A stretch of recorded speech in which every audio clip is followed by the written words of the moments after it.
سەد و پێنج خوێندکاری ئافرەتی نێودەوڵەتی کە هەمویان خەڵکی ناوچەی خەیبەر بەختەنخوای پاکستان بوون لە ئیسلام ئاباد خۆپیشاندانێکی ناڕەزایەتیان ئەنجامدا و داوایان لە نەتەوە یەکگرتووەکان و حکوومەتی پاکستان کرد کە یارمەتیان بدەن بۆ درێژەدانیان بە خوێندنی پزیشکی و پزیشکیدان لە زانکۆ تایبەتەکانی ئەفغانستان.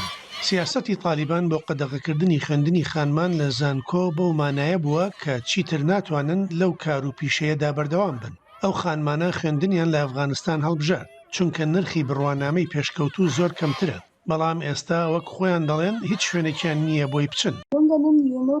شوێنە ڕێکخراوی نەتەوە یەکگرتووەکان لە ئیسلام ئاباد داوامان لێکردن کە سکۆلەرشیپمان بۆ ڕێک بخەن. ئێمە 150 خوێندکارین. ئێمە داوایان لێ دەکەین کە دەرفەتێکمان بۆ بڕەخسێنن بەردەوام بین لە خوێندن. زیاتر لە 20 خوێندکاری کچ کە دایانناسم سەر و سەودا لەگەڵ خەمۆکی و دڵەڕاوکێدا دەکەن.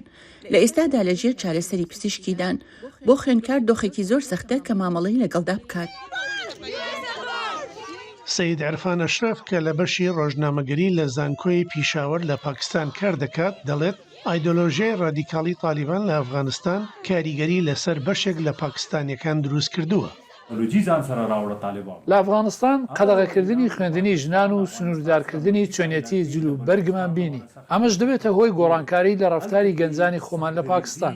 تالیبان بانگەشەی ئەوە دەکات کە ئەمریکایان شکست پێهێناوە و ئامادەن بۆ شکست پێهێنانی بێباوەڕانی دیکەش، کەواتە ئەمە هاندانێکی ئایدۆلۆژی بۆ خەڵکی پاکستانی دروست کردووە.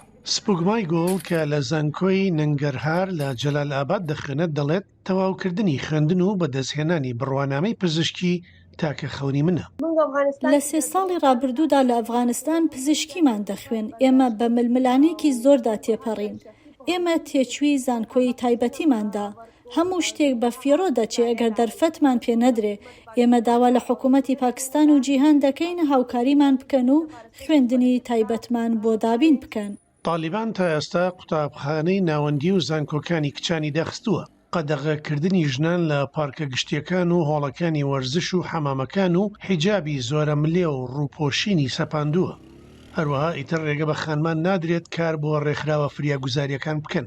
ئەوانەی یاسانویەکان دەشکێنن ڕوبەڕووی سزای توندی گشتیان لە سێدارەدان دەبنەوە. وریاکاڵێ بۆ منازا شەهید دەنگی ئەمریکا.